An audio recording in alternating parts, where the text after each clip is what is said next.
Hello বন্ধুরা, চলে এসেছি আবার রাতের রান্না নিয়ে। কী করবো সবসময় লেগেই থাকে। তো দাদা বলল ভাত খাবে, তো একটুখানি ভাত বসিয়ে দিলাম। ভাত বসিয়ে দিই, চাল নিয়ে নিলাম। চালটা ধুয়ে ভাতটা আগে বসিয়ে নিই, তারপর রুটির জন্য আটাটা মেখে রাখবো। তো চালটা ধুয়ে নিলাম আর ভাতটা বসিয়ে দিলাম। এদিকে ভাত হোক, আমি ততক্ষণে আটা মাখি। আজকে ভাত রুটি দুটোই হবে।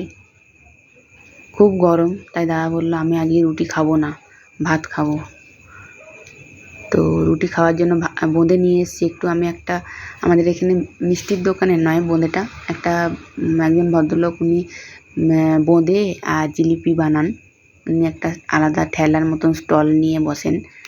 তো উনি রোজ টাটকা বানান, রোজই বিক্রি হয়ে যায়, আবার রোজই টাটকা হয়। তো বোঁদেটা তাই ঢেলে রাখলাম।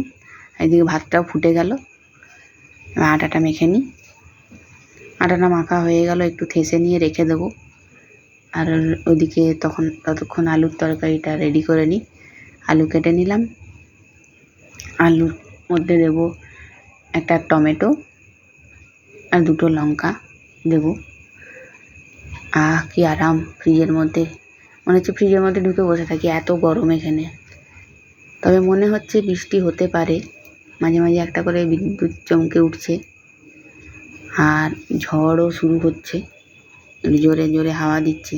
ঝড়টা শুরু হয়ে গেলে তখন একটু ঠান্ডা হয়ে যাবে। তো চলুন একটু তরকারিটা বসিয়ে নিই। আলুটা, টমেটোটা, লঙ্কাটা ধুয়ে নিয়ে তরকারিটা বসিয়ে নিলাম।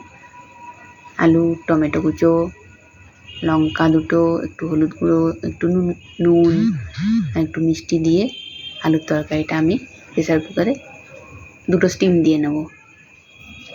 ওদিকে আটা মেখে রেডি করে রেখেছি। আটাটা একটু ভিজে গেলে, নরম হয়ে গেলে ভালো হয় রুটিগুলো।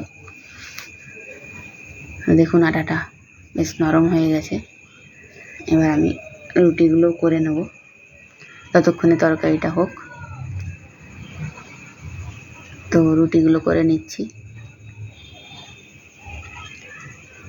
খুব গরম লাগছে, তাই জলদি জলদি করে নিচ্ছি। আবার লাইভ করতে হবে, লাইভে বসবো, তো আপনারাও আসবেন লাইভে। তো হট করে কখন লাইট চলে যাবে, বিশাল ঝড় উঠে গেছে, তাই জলদি জলদি করে সব কিছু করে নিচ্ছি। রুটি হয়ে গেল, এদিকে রুটি কমপ্লিট। এবার তরকারিটা সাঁতলে নিই। 5 ফোড়ন দিয়ে আলুর তরকারিটা সাঁতলে নিলাম। এই তরকারিটা ছেলে খেতে খুব ভালোবাসে। আমি একটু কাঁচা তেল সরিয়ে দিই, কারণ ওর খুব ভালো লাগে এটা খেতে। তাই রাতের বেলায় আলুর তরকারি আর রুটি আর বোঁদে ওকে দেবো, আমিও খাবো, আর দাদাকে দেবো ভাত। ভাতও হয়ে গেল, ভাত কমপ্লিট। দাদাকে ভাত, আলু সেদ্ধ, একটু তড়কা আছে নিরামিষ, আর একটু নিরামিষ আছে কুমড়োর তরকারি, সেগুলো দিয়ে ওকে দিয়ে দেবো। এই দেখুন ঝড় উঠে গেছে, ঝড় ভালোই ঝড় হচ্ছে, বিদ্যুৎ বিশাল বড় বড় চমকাচ্ছে। দেখুন রাতের মেনু রেডি। ভাত হয়ে গেল, রুটি, বোঁদে, আলু সেদ্ধ, আলুর তরকারি, কুমড়োর তরকারি, আর সব এগুলো নিরামিষ। আজ শনিবার তাই নিরামিষ, আর এটা তড়কা। তো ভিডিওটা এখানেই শেষ করলাম। আপনারা সবাই ভালো থাকবেন, লাইক করবেন, কমেন্টস করবেন, শেয়ার করবেন, আর ইউটিউবে সাবস্ক্রাইব